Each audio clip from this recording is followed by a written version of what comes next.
Join us in the woods. You can't leave.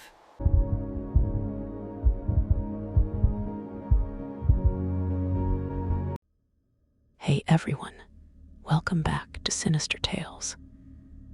Today's video is genuinely unsettling. What it's like to be alone in the Appalachian woods. No service, no neighbors, just miles of timber and shapes you can't quite make sense of. These stories turn strange fast, and a few are flat out disturbing. If you're into this kind of creepy, make sure to like the video, subscribe, and tell me if you want more. All right, let's get into some alone in the woods horror stories. Every winter, without fail, I'd go up to an old family cabin hidden in the hills outside Lantern. It had become routine. A week alone, running trap lines, checking trail cams, cutting whatever deadfall the wind had tossed down since last year. That year, I went up the second week of January. A storm had rolled through 2 days earlier, and the gravel road in was already a sheet of ice. I parked about a mile out where the county stopped plowing and hiked the rest. The cabin looked exactly as it should. I unlocked the door, stepped inside, and everything sat where I'd left it the winter before: canned chili and soup on the shelves, the old red lantern, the worn cot folded in the corner. I lit the stove right away and spent the day settling in. Walked the perimeter out of habit. No fresh tracks, no snapped limbs, nothing out of place. That first night, I slept hard. I woke early, made coffee on the stove, and read one of the paperbacks I keep up there. The second night was when the place started feeling wrong, not with anything dramatic at first, just little fractures in what I trusted. The next morning, the lantern was gone. It wasn't broken. It wasn't tossed across the room. I found it outside under the porch, standing upright. No snow on it, not even dust, meaning it hadn't been sitting there long. But the only tracks outside were mine. I stared at it until my eyes hurt, then carried it back in, trying to convince myself I'd left it there last winter, even though I knew I hadn't. The day after that, I snowshoed the full trap loop. Everything was untouched. Then near the back ridge, where the woods steepen and thicken, I saw it. One boot print pressed deep into the snow. Just one. The kind you get when someone has been standing still for a while. No other prints, no approach, no exit. It didn't match my tread either. Mine had a narrow heel. This print was broad, almost square. I stood over it forever, forcing explanations. Another trapper, a lost hiker. But my own trail was the only one for miles, and the slope behind that clearing dropped off hard. Nobody would have come from that direction. I got back to the cabin before dark and saw the front door hanging open. Inside, nothing looked stolen. Nothing looked rummaged through. Still, the stove was dead cold, and I'd stoked it before leaving. My sleeping bag was unzipped. My gloves were on the floor, one turned inside out. That night, I didn't sleep. I sat in the corner with my shotgun across my knees and watched the door, listening for anything that didn't belong. All I heard was the stove ticking as the wood settled. In the morning, I found 3 more prints, same tread as the ridge. One beside the outhouse, one under the kitchen window, one by the woodpile. And again, No trail. Just one print in each spot, like something was moving around the cabin one step at a time. I wanted to leave. I meant it. But snow started falling again, thick and heavy, and the drifts were already high. Hiking back to the truck in that mess felt like trading fear for stupidity. I told myself to wait for clearer weather. That night, I wedged a chair under the front doorknob, checked every window lock, and kept the lantern off. I sat in the dark and listened. Around midnight, one heavy stomp on the porch. Just one. Then silence. I held my breath so long I could hear my pulse in my neck. Another stomp, this time above me, on the roof. I didn't move. Even the fire seemed to quiet. Then came a dragging sound up there, like boots shifting on shingles, not walking. Just weight rolling from one leg to the other. It traveled slowly across the roof. It didn't jump down. It didn't tap the glass. It just stayed up there, waiting. Morning came with nothing. No prints on the roof. None on the ground. Like the night had been erased. I didn't go outside. I sat by the stove with the shotgun and tried not to think. That night, I nearly made it through. Around 2, I must have dozed.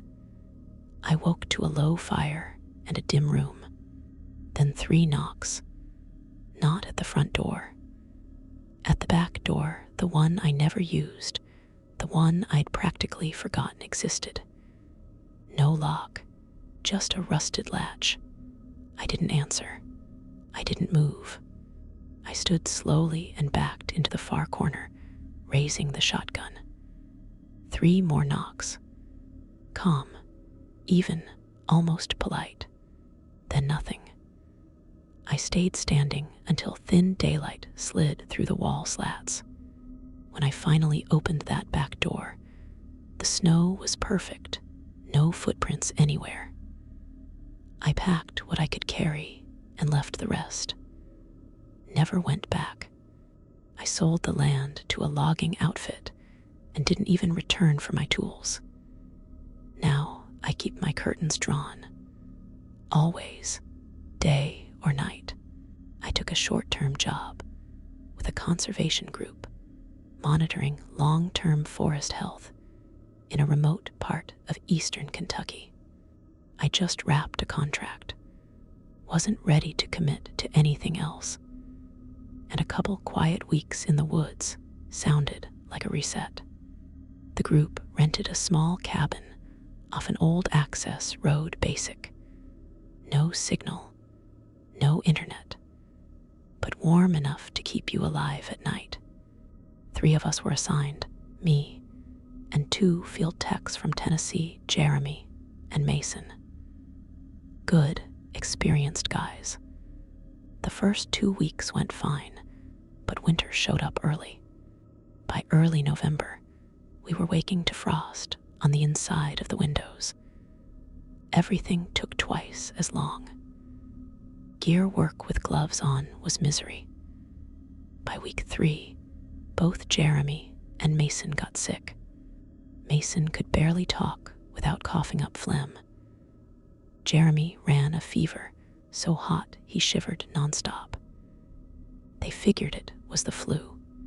They loaded up and headed into town to recover, promising they'd be back in a few days. That left me with the truck, the radio, the GPS, and one final sight.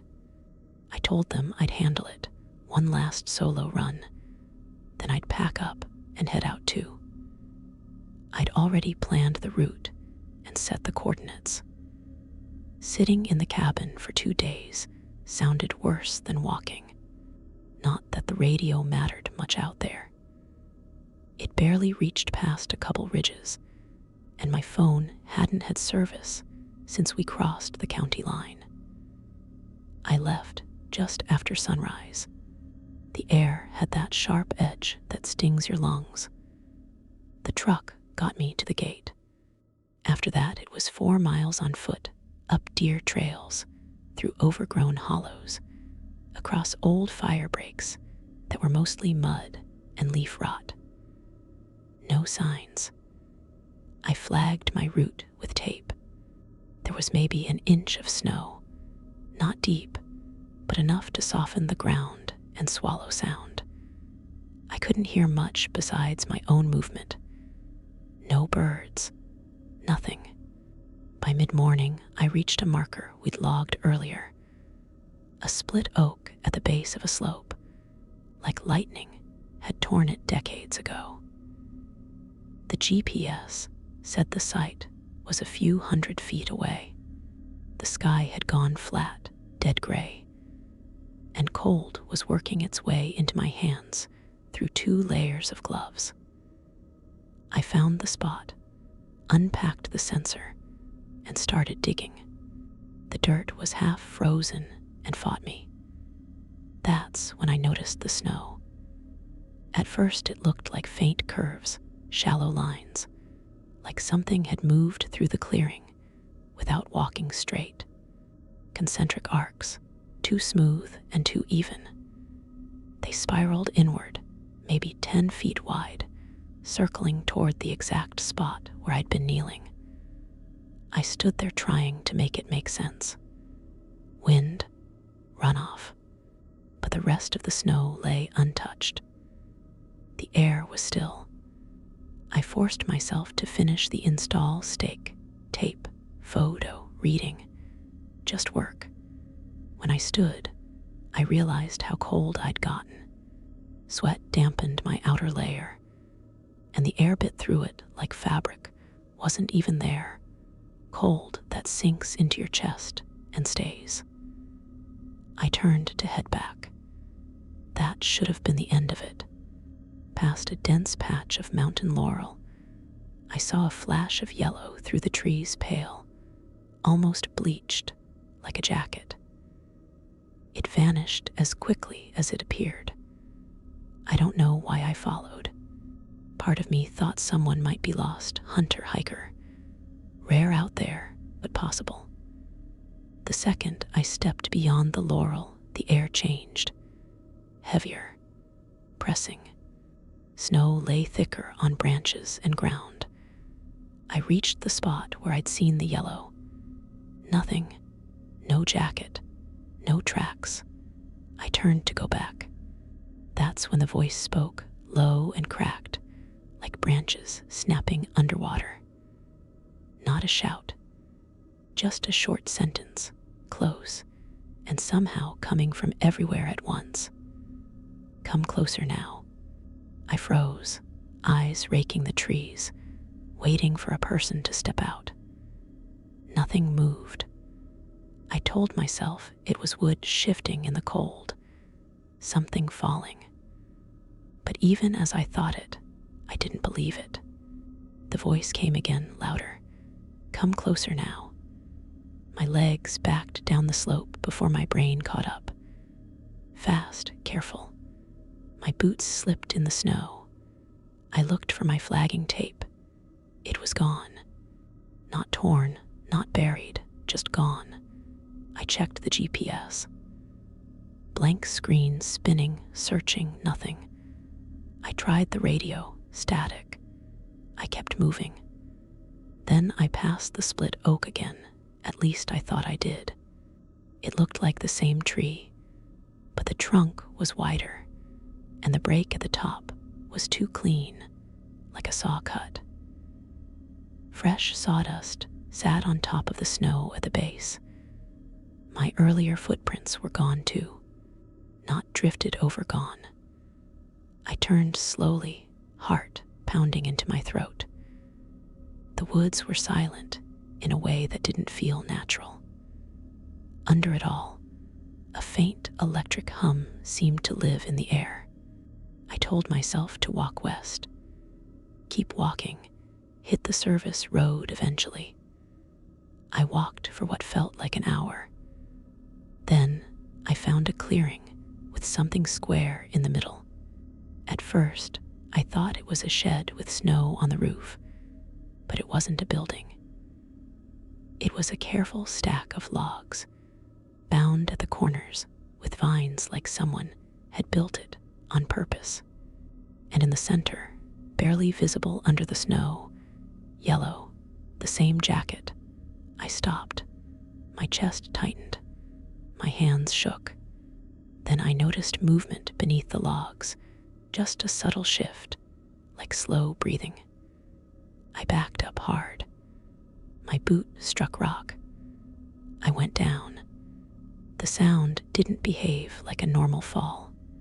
It echoed sharp and hollow, like I'd hit the ground inside a concrete room. Behind me, the voice returned, but it didn't speak. It clicked. Uneven, sharp clicks, like bones grinding. Then a wet gargle, slow, bubbling. I didn't look back. I ran downhill through frozen brush and half-buried rocks, branches whipping my face. I crashed into a creek and soaked both boots. I barely registered it. Somehow, I made the service road. I don't remember seeing it. 1 second I was in trees. The next, the road was under me. I walked the last 2 miles to the cabin barefoot, carrying my boots. My hands shook so badly, I couldn't work the lock at first.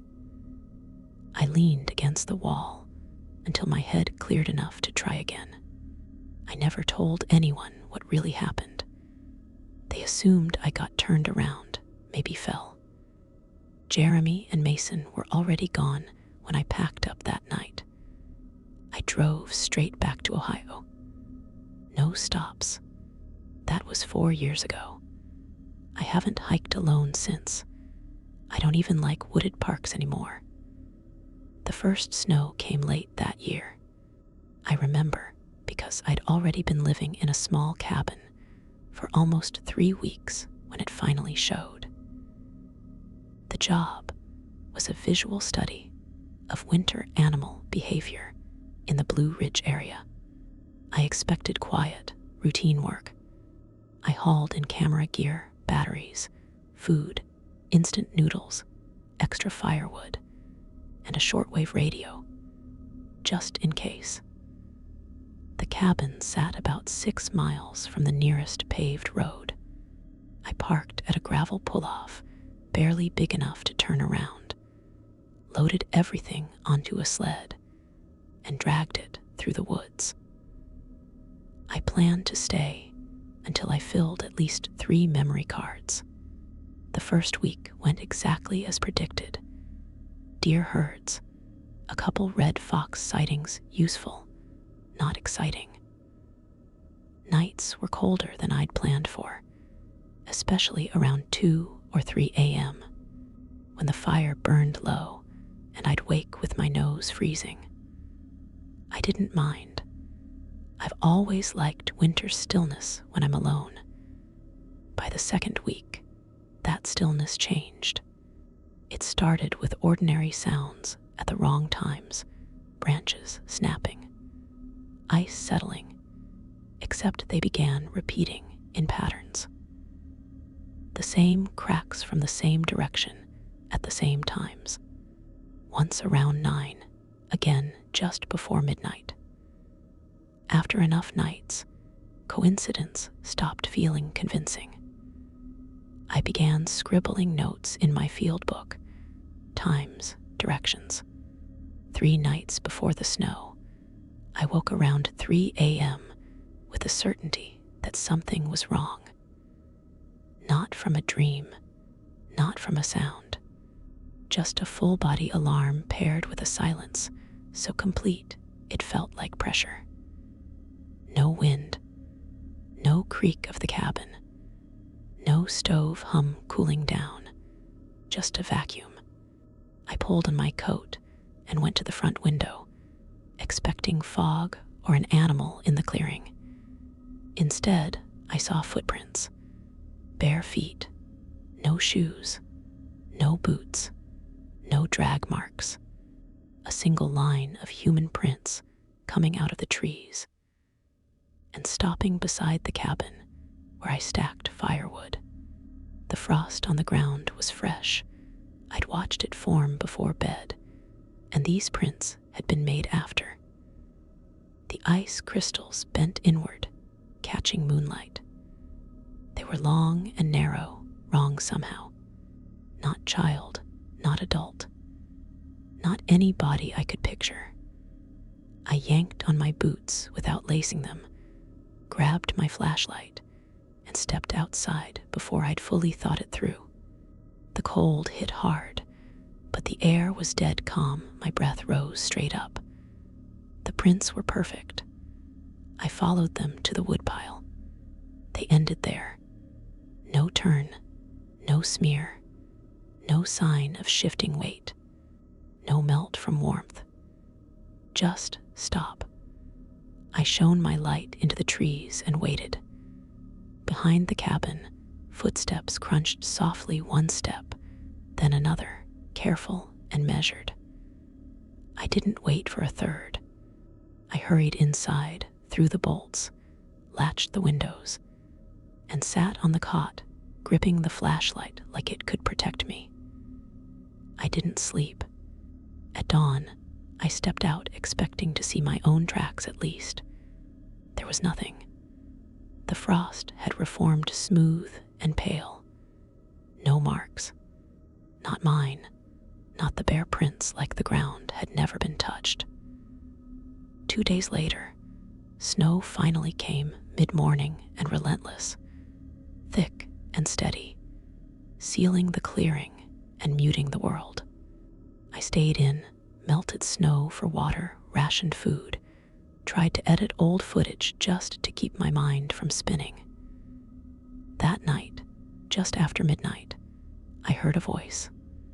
Soft, distant, not clearly male or female, more like someone asking a question from the next room of a house that didn't exist. I froze. First thought, the emergency radio catching some stray signal.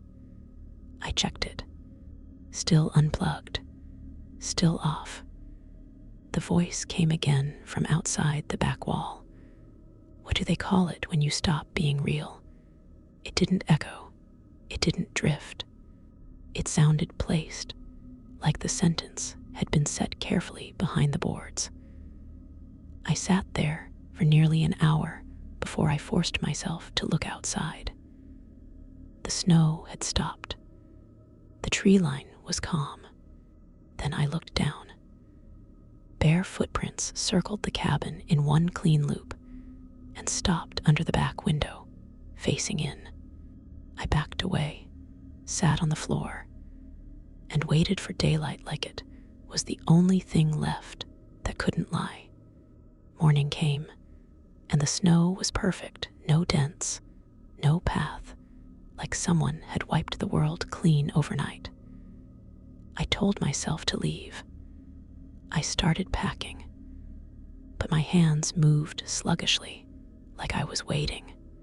I kept stopping, telling myself it was too late in the day, or the trail might be iced. I knew they were excuses. My body just wouldn't commit. That night, I didn't sleep. I barely blinked. Around 2 a.m., the voice came again, this time from inside the cabin. What do they call it when you're not a person anymore? It wasn't loud. It wasn't angry. It was calm, almost patient, like it was reciting something it remembered. I scanned the room. Nothing moved. The door was latched. Windows sealed. Yet the cold in the cabin felt like something the fire couldn't reach. When the sun finally showed, I stopped thinking. I put on my boots, grabbed my knife, and left everything else: camera gear, food, jacket. None of it mattered.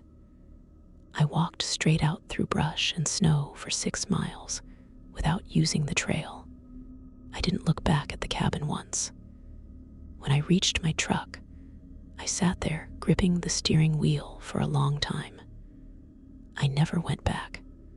A few winters ago, my uncle let me use his old hunting cabin for a weekend. It's a worn-down place a few miles off Skyline Trace. I went in late December, everything frozen solid. Trees, stream, even the mud felt like concrete. I didn't mind. Cold like that makes sense. It stays put. I brought a heavy-duty sleeping bag, a beat-up shortwave radio, my old .308 hunting rifle, and a thermos of stew my mom insisted on. No signal out there, which I usually like. I told my uncle I didn't need company, and I meant it. I work around noise and people all day. Silence is a relief. The first night was easy.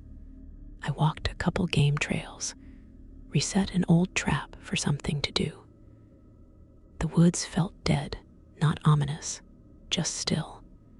No howling, no scurrying, only wind shifting through bare branches, and one owl hooting once near dusk like it was checking in. I ate stew cold from the thermos, flipped through a sun-bleached field and stream someone had left behind, and climbed into the sleeping bag before 9. The next morning, I stepped outside and knew something was off. Tracks circled the cabin 20, maybe 30 feet out. Not boot prints, not animal prints. They were long and narrow, teardrop-shaped, set in pairs. 2 forward, 2 back, like a 4-legged creature. But they weren't hooves or paws. No tread, no claws. Just smooth impressions that barely pressed down. The snow didn't collapse under them the way it should. It looked like the surface had been lifted, not weighted. I stood over them, baffled, and snapped a few pictures with a disposable camera. When I followed them downhill toward the tree line, they ended abruptly, no fade, no broken brush, just clean prints to a frozen patch of ground, and then nothing. I blamed weird melt and mountain sun. Snow does strange things. It was odd, but I convinced myself it wasn't danger. That afternoon, I hiked farther, past a dry creek bed that snakes along the ridge. Halfway out, a creeping wrongness settled in, nothing like panic, more like forgetting why you walked into a room, except deeper. My chest tightened. I kept turning my head, scanning trees even though I couldn't hear a thing. I stopped and listened. Nothing. Absolute silence. I told myself I was jumpy because of the tracks. Too much time alone makes your brain chew on nonsense. Still, I turned back early. On the walk back, the cold felt sharper, like it got into your teeth. At the cabin, I locked the door, stoked the fire, lit the propane lantern. Its dull glow made everything look sickly yellow. I tried reading, then just sat listening to the fire pop and the wood groan as it warmed. At some point, I dozed. Around midnight, I snapped awake, heart hammering. The fire had burned low. The sleeping bag felt cold along my shoulders. Then I heard it, 3 slow, soft taps on the far wall. Tap, silence. Tap, silence. Tap, no wind, no falling snow. Too even to be random. I lay still, breath held, waiting. 10 minutes later, when I'd almost talked myself down, the tapping came again, this time from the deck. I sat up slowly and reached for the rifle. Every instinct screamed not to go outside, but I had to know. I crept to the door and opened it a crack. at moonlight on snow. I stepped onto the deck with the rifle up, arms shaking so badly I had to lower it. That's when I saw it at the edge of the clearing. At first, I mistook it for a tree, too symmetrical, too smooth. Then I understood it was standing. It was tall, well over 7 feet, thin in a way that didn't look possible. Its arms hung too low, joints bent wrong. Its skin looked pale, almost translucent in the moonlight. It didn't move, didn't sway, didn't blink. I raised the rifle and looked through the scope. Before I could focus, it was gone, no sound, no motion, just not there. I backed inside, slammed the door, threw the bolts, and shoved the cot in front of it. I sat with the rifle across my lap and watched the door until morning. The stove died. The cold returned. I didn't move. At sunrise, I threw everything into my pack and left without eating. Not far from the cabin, I saw the tracks again, those strange, light impressions. 4 faint marks, precise, leading away toward the trees. I followed them with my eyes only. Something in me knew following would be a mistake. It took over an hour to hike back to the road. My legs were stiff, and I kept looking back, expecting to see something standing in the trail. When I finally reached the road, a park ranger drove by 10 minutes later. He slowed, leaned out, and asked what I was doing up there alone. I told him a bear spooked me. He laughed and said that happens more than people admit. I was 14 when it happened. My Uncle Rory has a hunting cabin way out in the Blue Ridge foothills. I'd been there with him in warmer seasons, helping chop wood, setting up targets, doing chores. That year, he decided I was old enough to stay alone for a couple nights. "It'll be good for you," he said. "Learn to sit with your own silence."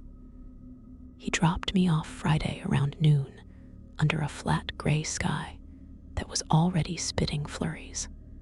He handed me a backpack of food, a jug of water, army surplus wool blankets, and the single-barrel shotgun he kept in his truck. His only real instruction: stick to the clearing. Don't go past the property line. Then he drove off down the narrow access road, tires crunching over packed snow. By dusk, I had the fire going, the woodpile covered again, and a few soda cans properly ventilated. I'd even cleared a path to the generator shed like he asked. I remember sitting on the floor with my coat still on, book in my lap, stove popping now, and then thinking how much smaller the cabin felt when I was alone. The wind through the trees didn't sound peaceful. It sounded like something brushing the walls, like pacing. After midnight, I woke sweating. My sleeping bag was half-zipped, and I was shivering under damp heat. The fire wasn't dying, it was out. The stove was ice cold. I sat up, confused. I'd fed it before crawling into the bag. That was my checklist. I opened the front door to grab more logs. Tracks in fresh snow. Hoof prints huge. Too wide to be deer, set deep like something heavy had stood there. They led up to the porch steps, turned sharply, and disappeared around the cabin. What got me wasn't just the shape. It was the stride, too long, like whatever made them was tall or moving fast. I stood there barefoot on freezing boards, staring until the cold climbed into my bones. Then I shut the door, locked it, and checked the latch twice.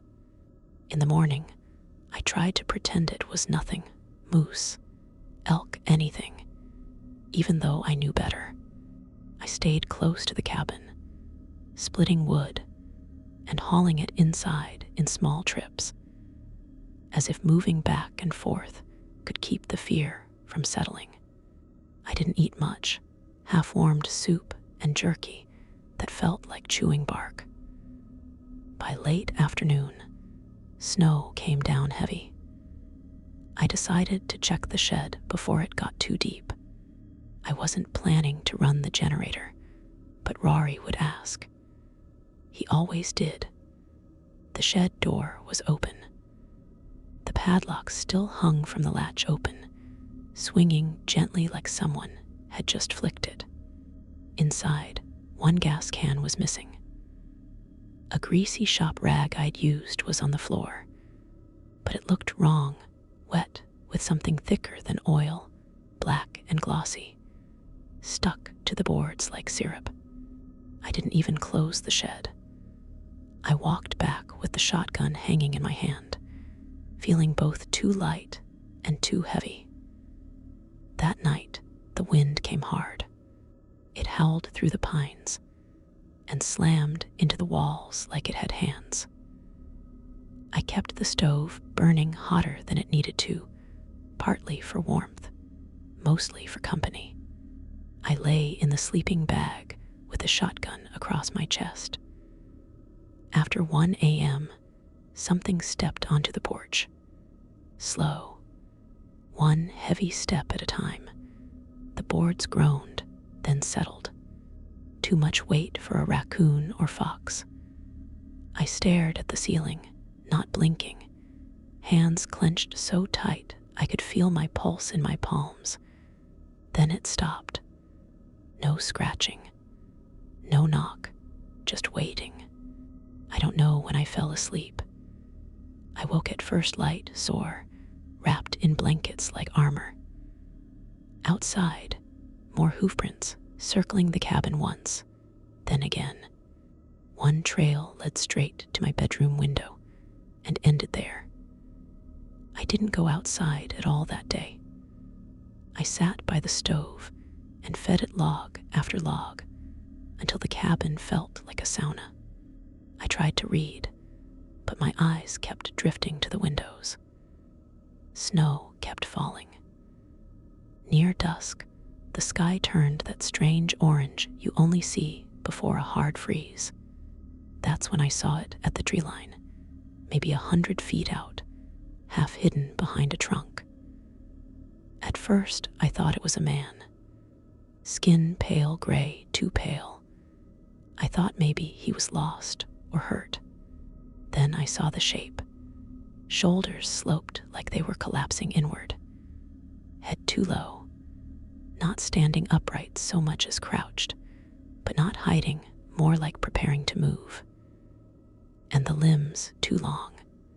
Far too long. I dropped to the floor so fast, I nearly hit the stove. I didn't look again until full dark.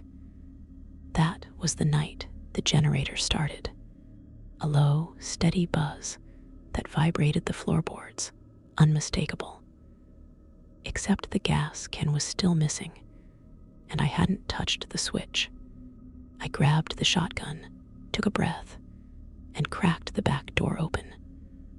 The shed was dark, but the sound was close. I stepped into snow up past my ankles, breath bursting white and blinding. I followed the buzz maybe 20 feet, and it cut off. Not fading, not slowing, just gone. Silence slammed into my chest. Then I saw new tracks. Hooves, but smeared, dragging now, like something crawling or being pulled. They curved in a wide arc toward where I stood. I turned, walked fast, didn't run, slammed the door, locked it, shoved the table against it, and left it there. I didn't sleep. Morning turned the clearing into a maze. Trails in every direction, back and forth, straight lines, crooked lines, no pattern. At least a dozen separate track sets, all hooved, none matching. Some wide and flat like planks, others thin, angled, wrong. I followed one past the woodpile and saw something snagged high in a branch, 10 feet up, a shred of cloth. That old rag from the shed. It was frozen stiff, torn down the middle, and wrapped in it was a single strand of coarse black hair. I packed what I could, scribbled a note, sorry, had to go, and started walking. 3 hours of snow crunch and shotgun wait until I finally hit a single bar of signal. Uncle Rory was furious when he picked me up. Said I'd ruined the trip, made him drive out for nothing. Didn't matter. Now, even in the city, I lock my windows before bed. I took a seasonal job with the Forest Service and got assigned to a lookout zone in the southern Appalachians, about 3 hours southeast of Charleston, near a little town called Low Ridge. The work was simple: monitor trails, track snowfall, report down trees, and watch for people ignoring closure notices. By early December, the hikers were gone, and winter had shut everything down. Only 2 of us covered that stretch, me and Dalton, who worked the upper ridge. We met in person 4 or 5 times, usually at the shared cabin near mile marker 16. A week before Christmas, I decided to do one last sweep before my pickup. A ranger was scheduled to swing by in 2 days for a supply run. I figured I'd check the north trailhead, short loop, make sure nothing had fallen across the path. Clear day, no wind, fresh snow, silent, soft, about 6 inches deep. I strapped on snowshoes, packed a thermos, took the old radio out of habit, and started in. I knew that trail well by then, the dips, the bends, where snow drifted worst. I moved slowly, scanning for broken limbs and damaged signs. About 40 minutes in, I saw tracks off the path, 10 feet into a small clearing just beyond a low ridge. At first, I assumed animal bear, maybe bobcat if I got lucky. But they were wrong. Each print was wide and long, around 10 inches, with 4 distinct toe impressions. Not dog round, not deer split, no claw marks. The snow around them was undisturbed, no slips, no drag, no scuffing. And the gait, tight, evenly spaced, perfectly straight. No wobble, no hesitation, like something walking with mechanical precision. I followed for maybe 10 yards. The trail ended at the base of a pine tree. One final print, then untouched snow beyond. No sign of turning, no leap, no broken branches overhead. Just gone. I stood there listening to the kind of quiet that feels aware. I pulled out my phone and snapped a blurry picture, then felt stupid. Battery barely survived cold anymore. That's when the air changed. Not colder, heavier, like space thickened, like I'd stepped into someone's attention. I zipped my jacket and turned back toward the trail. I didn't run, but I walked faster, head down, snowshoes crunching. On the incline back to the cabin, I heard it. Crunch 1 step off to my left. I stopped, listened. Nothing. I told myself it was ice snapping off a branch. A small animal tunneling under crust. It happens. Then, crunch behind me. I spun. The trail was empty. The snow behind me was clean. I started up again, faster.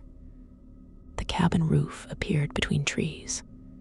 Every 30 seconds or so, the sound returned, one crunch, never rushing, never closing in, just matching me, pausing when I paused. At the cabin steps, I didn't even strip my gear. I shoved inside, slammed the door, locked both bolts, and sat on the floor by the stove with my boots still on, trying to slow my breathing. That night, I stayed awake. Every creak of wood and shift of fire made me twitch. I told myself it had to be a coyote, maybe a stray dog from town. But that didn't explain the prints, or how it paced me without leaving a trace. After midnight, something passed the window. I didn't see details, just a tall shape blocking moonlight for a second, moving slowly. No footsteps, no breath. I grabbed the rusted axe we used for firewood and sat there until morning, waiting for the next thing. Morning brought heavier snow. I was supposed to wait for the ranger the next day, but I couldn't. I packed what I could and left behind the stove tools, supplies, even my notes. I just needed distance. Halfway down the access trail, I saw the tracks again, same prints, same spacing right ahead of me, as if they'd walked that path earlier that morning. I stopped dead.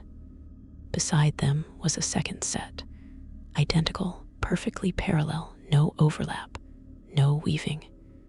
Two of them, walking side by side. I didn't stop again. Not once. I didn't drink water. I didn't look around. I kept moving because it felt like if I hesitated long enough, something would step out and my legs would forget how to work. At the trailhead, my car sat where I'd left it, half buried in snow. The passenger door was slightly open. I hadn't left it that way. I approached slowly, checking around the tires. No footprints, no drag marks, nothing to explain it, just the door ajar. I got in, slammed it, locked everything, and started the ignition with shaking hands.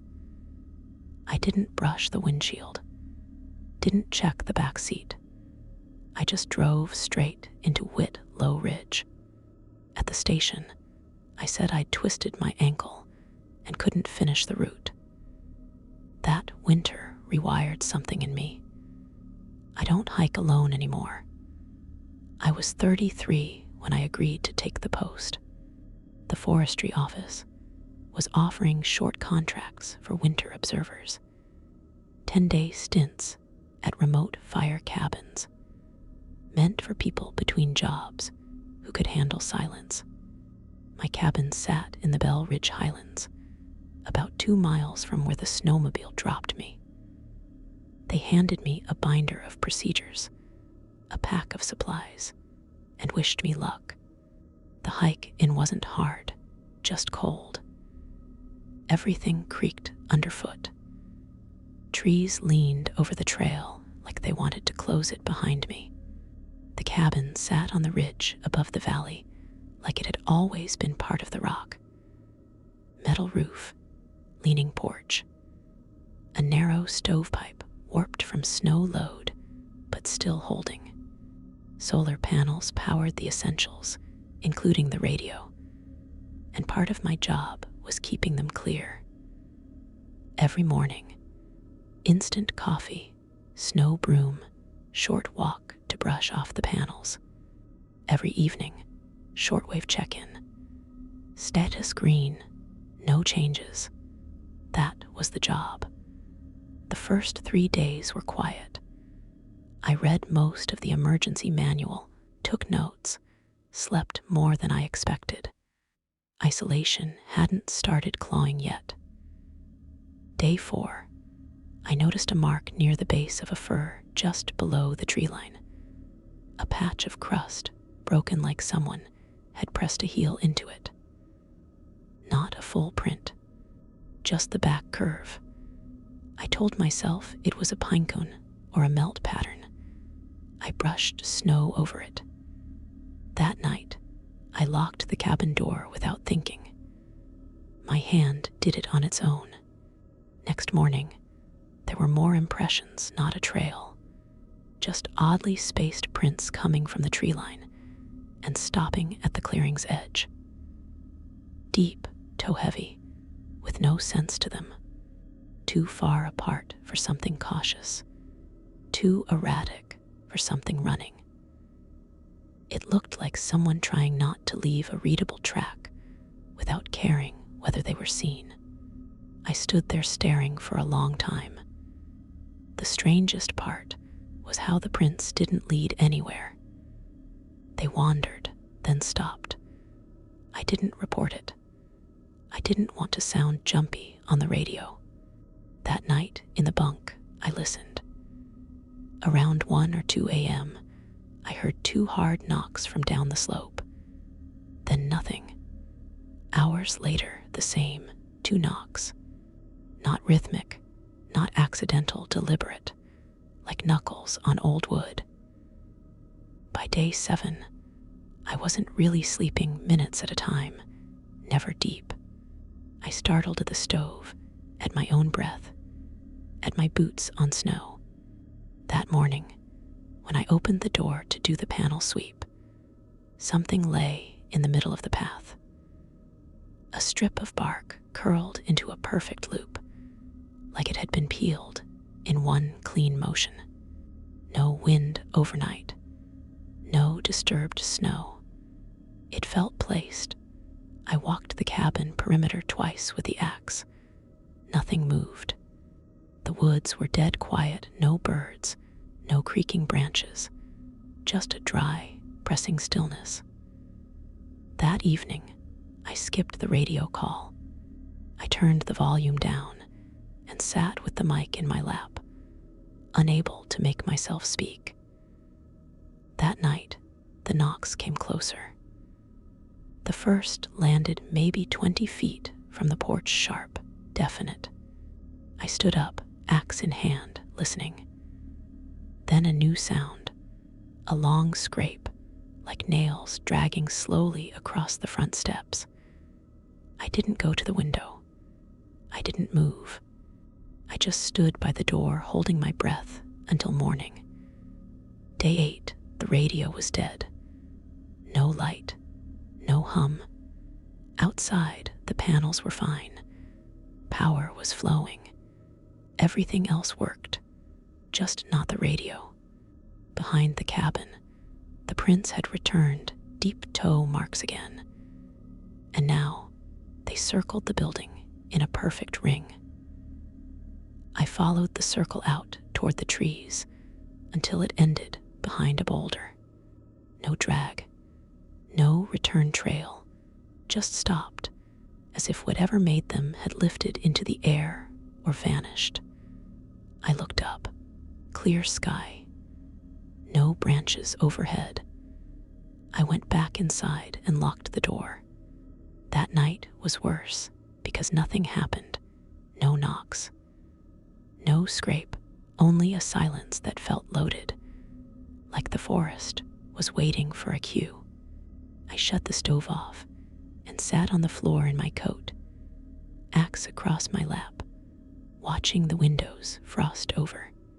After midnight, something brushed the far wall, one long slide, like fabric or fur against planks. It didn't knock. It didn't try the door. It just touched the cabin and moved on. I didn't move until daylight.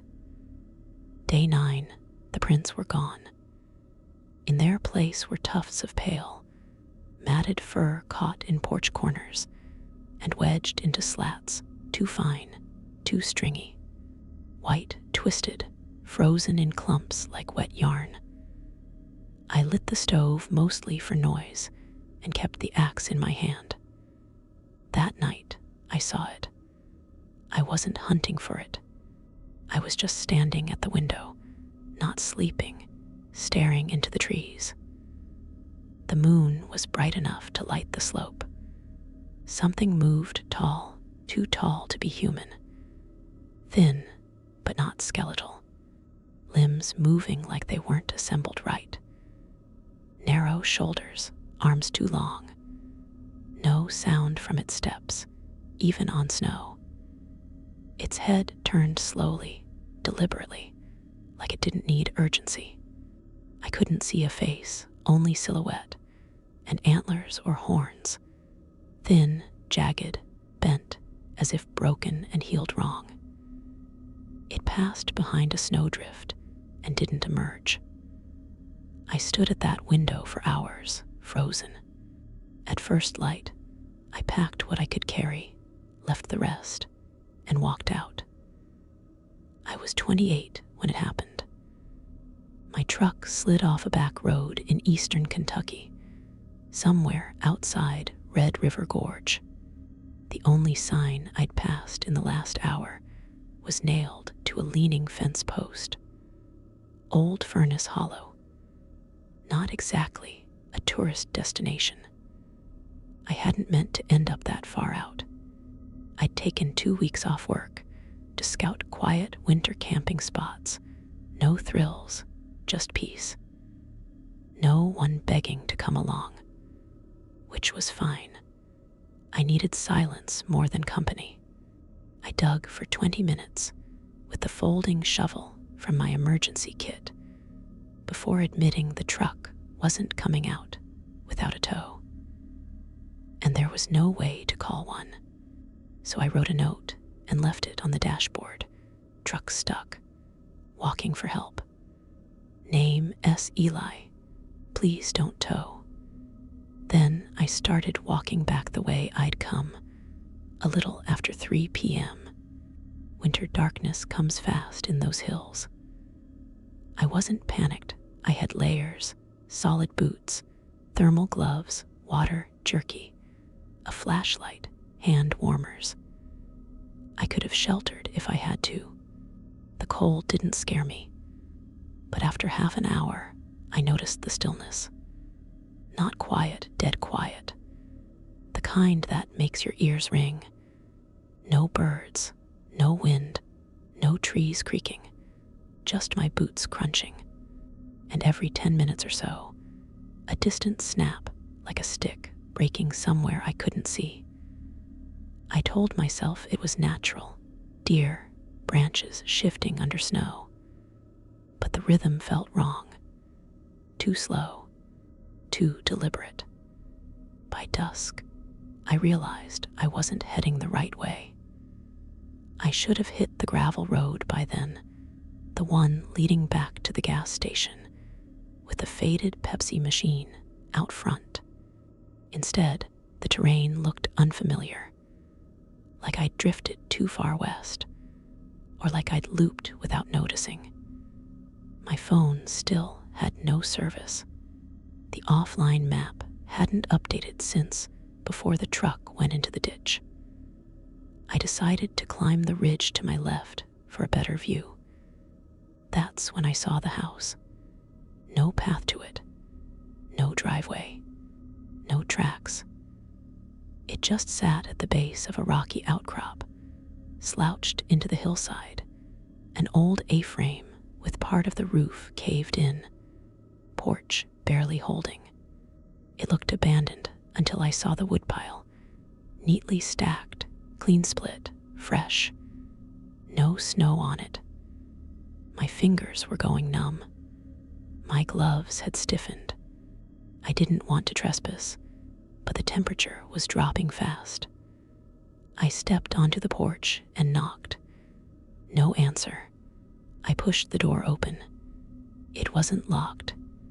Inside was dust, cobwebs, furniture you wouldn't sit on.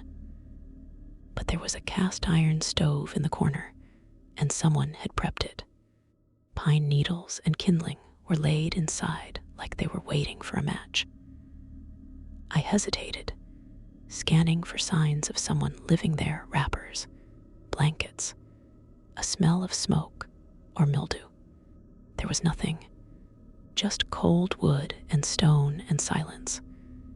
I lit the stove and sat on the floor near it, pack in my lap, warming my hands. I didn't plan to sleep, and I didn't. Time just drifted. Outside, wind finally started to rise. Then the cabin shifted from abandoned to wrong. The front door had no real lock, just a big latch that barely lined up.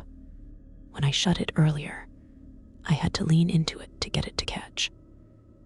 Now it looked slightly different jar, not open, just not sealed the way I'd left it. The windows were worse. They weren't only dusty, they were smeared on the outside. Long arcing marks, like something had been dragging fingers in slow circles across the glass. I was staring at one of those smudges when I heard footsteps on the porch. Not stomping, just snow compressing under weight. One step. Pause, another, then nothing. I went rigid. No knock. No handle trying. Just stillness.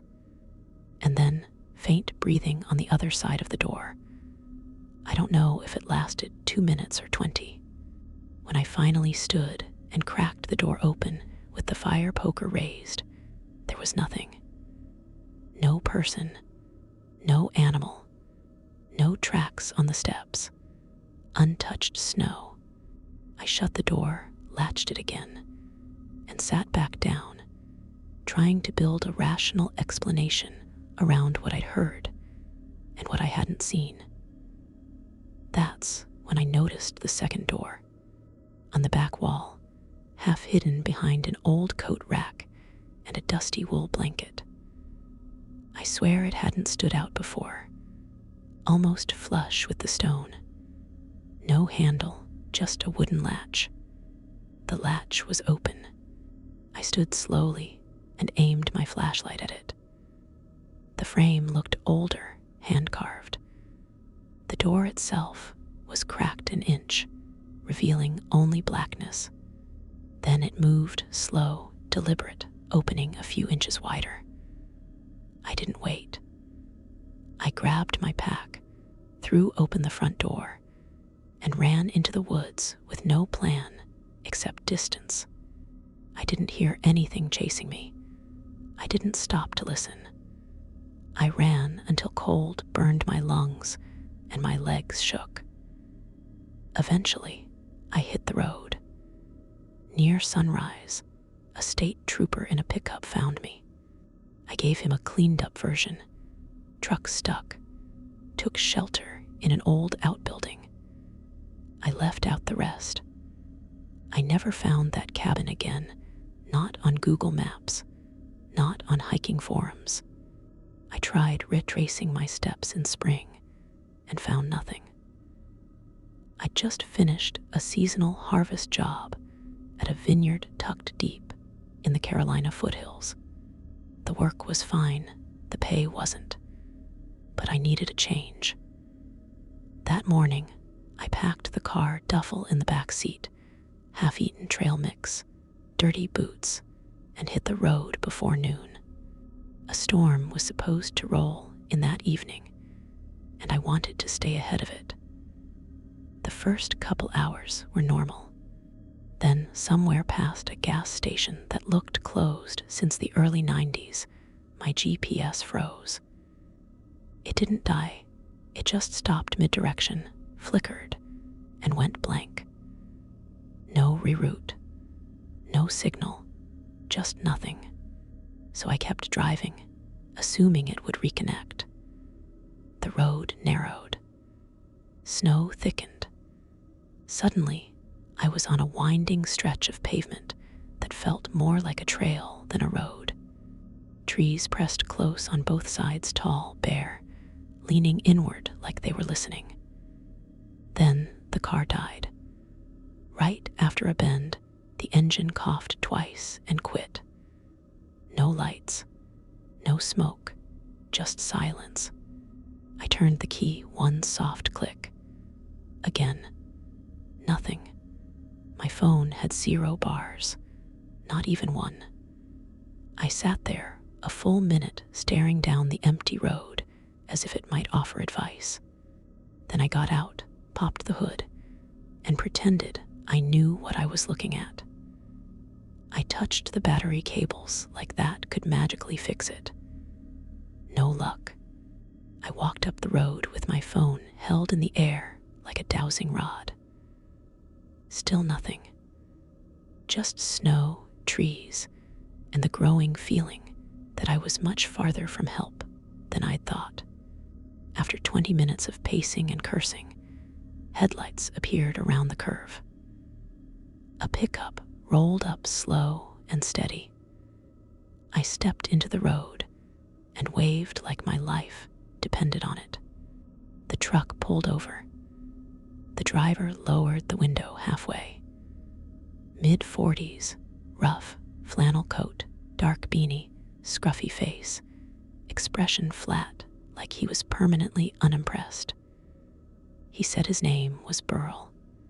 I explained my car died and asked if he could get me to the next town or at least somewhere with a phone. He didn't say much, just nodded once and told me to get in. The truck smelled like old firewood and something damp, like wet leaves left too long. The heater was off, but I didn't complain. I asked about a gas station. He said there wasn't one close, but mentioned an old family property nearby, a lodge up a ridge with a generator, fireplace, the basics. Not rented anymore, but warm. I could stay the night. Warm sounded better than freezing in my car. I agreed. 10 minutes later, he turned onto a narrow trail I never would have noticed driving. No sign, no mailbox, just 2 deep tire tracks cutting into snow. Trees thickened. The climb steepened. It felt like we were driving into nowhere. At the top, it was fully dark. The lodge looked like a hunting place. 2 stories, sloped roof, wide porch sagging under snow. Burl unlocked the door with a key from his coat, lit a fire, said the generator would kick in once things warmed up. Then he left. No small talk. No, you good. Just back in the morning. And he walked out into the snow like it meant nothing. I stayed by the fireplace, thawing my hands. The lodge was larger than I expected, open layout, high ceilings, dark wood everywhere. No electricity yet. Just firelight and my phone flashlight, which I tried to conserve. No cell service inside either. I checked upstairs too. Nothing. Around 11, I heard a single creak on the front porch. I sat up and stared at the door. It didn't open. No footsteps followed. I tried to blame settling wood or shifting snow. After midnight, I heard something else inside. A slow scraping from the hallway behind me, like something being dragged across wood. I stood with the fireplace poker in hand and called, "Burl." No answer. I walked down the hall. It was empty, but the back door, one I hadn't noticed earlier, was cracked open. A thin line of snow had drifted across the floor. I shut it and bolted it, telling myself wind had done it. Then something moved upstairs, not clear footsteps, more like weight shifting slowly across the floor. A groan here, a creak there, just enough to keep me wired. I stayed in the main room with the poker in my lap, staring at the stairs. Every hour or so, one heavy board pressed somewhere in the house. Then quiet.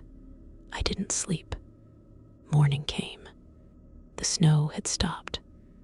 Burl's truck was parked at the bottom of the hill, but he wasn't in it. I walked around the lodge. No tracks except mine. None going up or down the trail. Only deer prints near the tree line. When I went back inside, I realized what I'd missed. Near the kitchen was another staircase, partly hidden behind a folding screen. It led down into the floor, a basement I hadn't known existed. I opened the door and called down. Only a flat, cold echo answered. I used my phone light and stepped down. The basement was bare. Cement walls, broken chairs, old shelving, dust thick enough to write in. On the far wall, drawn in ash or soot, was a wide circle filled with symbols, jagged shapes, interlocking marks. And at the base of the wall were bones. Small bones, dry, brittle. I backed up the stairs without turning around, slammed the basement door, grabbed my bag, and ran. I didn't wait for Burl. I stumbled down the trail, slipped once, scraped my hands on ice, and kept going until I hit the main road.